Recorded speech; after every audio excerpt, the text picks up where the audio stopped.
knowing how to use your influence is going to be very hard for you to attract clients and to build up a fan base. Coach T, how can you say that to me? Think about it like this. As social media influencers, right? We focus on helping a lot of people who have expertise or experience or education in a certain area, right? We focus on coaches. Now, let me think about it. I want you to think about it like this. Every time you want to go out and help the world or make an impact in the world, and you want people to pay you for it in our space, the first thing that they're going to do is look you up.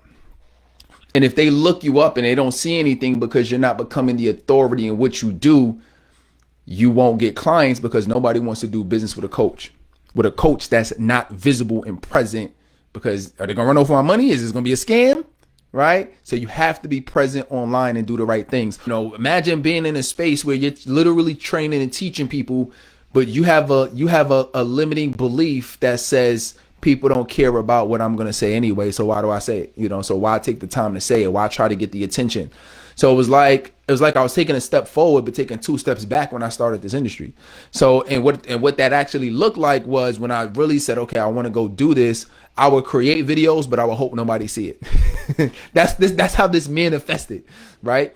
I would shoot YouTube videos and then I would upload it as unlisted. If you're doing YouTube videos, you know what I'm talking about. You'll upload it as unlisted because it's not public, which means nobody can't find it unless I send it to the 1 or 2 people that I want to see or want to get feedback from, right? So I had a major challenge with really doing that. I had a major challenge with, well, are people really going to care about what I'm going to say? Oh, they know this information already, and I would downplay my knowledge. Oh, they don't need to know this. They probably know this already. They don't, why would they want to learn this from me?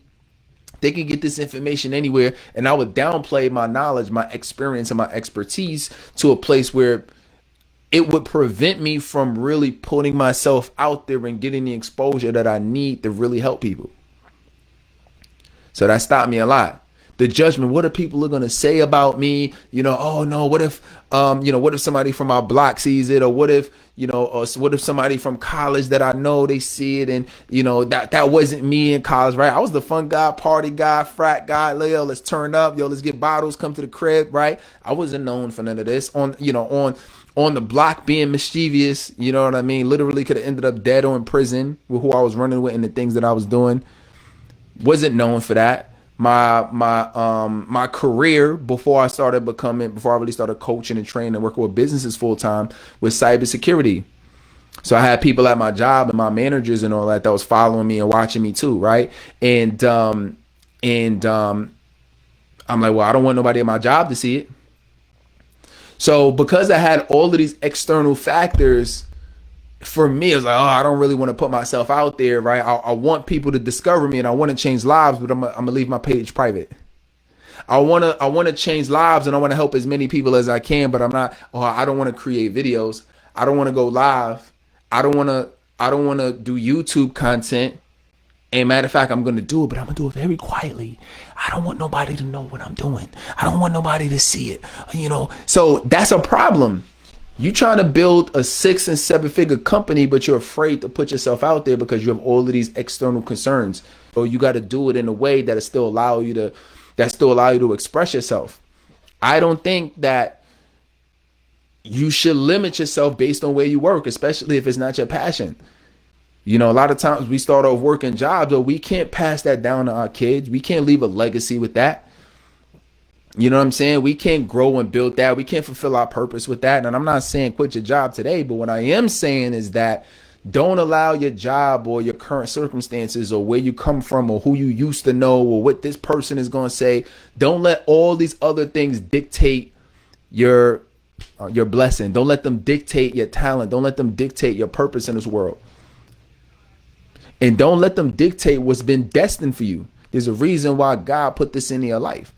So go for it and don't be afraid to do it. And listen, and take it one day at a time, right? You may not be doing, full-blown 30-minute, hour-long lives or webinars or trainings yet, but you got to take the time to actually do it and put what you know out into the world, because if you don't, that's selfish. The fact that you have all of these talents, these gifts, you got this knowledge, you've been through the heartache, you've been through the headache, you've been through the trauma, you've been through building a business, you've been through, the challenges with your health, you've been through the challenges with your spirituality. We all have different niches in what we focus on, the topics of what we focus on. If we've been blessed enough to make it through those situations or make progress through those situations, but if you don't give it to the world, that's selfish. Because I'm not going to give my talents to the world, and I'm not going to share my experience, and I'm not going to help the world because of me, because of my ego, because of what they're going to say, because I'm going to feel embarrassed. So you're not going to help somebody else because you're worried about yourself. That's selfish. There's some practical things that I want us to do, right? A couple practical things in terms of being a online social media influencer, right?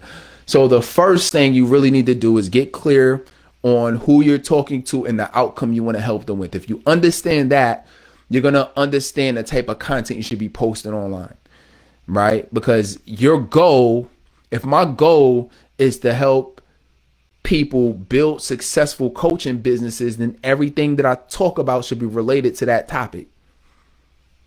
You feel what I'm saying? Because that's what I want to help people with. So you want to be able to post that content consistently. Once you have a clear mind on what you need, on what you want to focus on, your next goal is to focus on dropping content every day. Just drop content every day. It don't got to be nothing crazy. It could be a 60-second, a 90-second reel. It could be a Facebook post. It could be an infographic. It could be a clip from another YouTube video. It could be a clip from, if you got a podcast, throw the clip from the podcast on there. If you're, I got clients who they like, man, every time I turn on the camera, I'm looking at that red light, or every time I get in front of the camera, I freeze, right? I got one client, every time she gets in front of the camera, she starts talking like a robot. She's like the coolest person in the world, right? She'll be talking to you, you're like, yeah, girl, yes, this is, and she's like super cool. Like you at a barbecue, you at a bar, like she's cool. But as soon as she gets in front of the camera, she starts to talk like this. And then now, if you want to learn exactly how to change your life, right?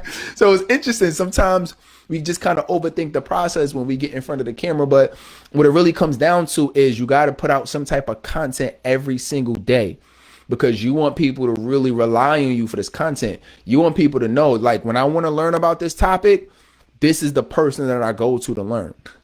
You know what I'm saying? So our goal is to be able to continually produce that content, and it don't got to be the same content every day. So once you're consistent posting every day, well, what are the types of content you can do? So I like to focus on topic, and I like to focus on format. We call it cornerstone content inside of the PCS certification program, right? So with that, really, that's what I work with my clients on. So first is focus on the topic. So what are all the available topics that you can focus on in your business? There's a website that's called answerthepublic.com. You'll thank me later for this. Answerthepublic.com. When you go to that website, you pop in whatever your keyword is that you want to talk about, or you want to see what people are Google searching around. And it's going to literally pop up with like dozens and hundreds of different topic ideas and things people are asking on Google around your specific phrase or topic. That's key, because that's easy content that you can, I mean, if you get like a set of like 50 to 100 different terminologies, then now you have a bunch of content that you can use. And that's an easy, simple hack. Answerthepublic.com. Now, once you got the topics, you know what you want to talk about. Now it's about focusing on, okay, well, what's the format? Because there's different ways. If I'm going to be talking about, let's say, life coaching, and I'm saying, okay, well, this is the difference between life coaching and business coaching, then what I'm going to do is I can interview somebody and say, what's the best difference between being a life coach and a business coach? I can say, so I can interview somebody. I can write it out on a whiteboard, right? You can see that. I can just do selfie style and talk about it. I've talked about it on my YouTube channel, so I can take a clip of that and I can post it. I can do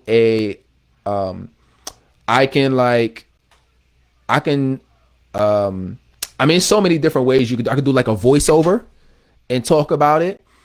It's so many different things. Like there's somebody on YouTube, and basically all his content is going to rich places and asking people how they got rich. That's literally a concept that he posts about. Like, so I forget the dude's name, but he was like out in Beverly Hills. And he was literally going up to people that look rich, or maybe they got fancy watches on, or, they got, fancy cars, whatever. And he would approach them and say, hey man, this is, I'm interviewing people to see how they got rich, man. Would you mind sharing? And literally people are just sharing what they did to get the wealth. So you don't have to overthink the content. You just got to get out there and start producing the content so you could be the authority on your topic. If that makes sense, go ahead and put me.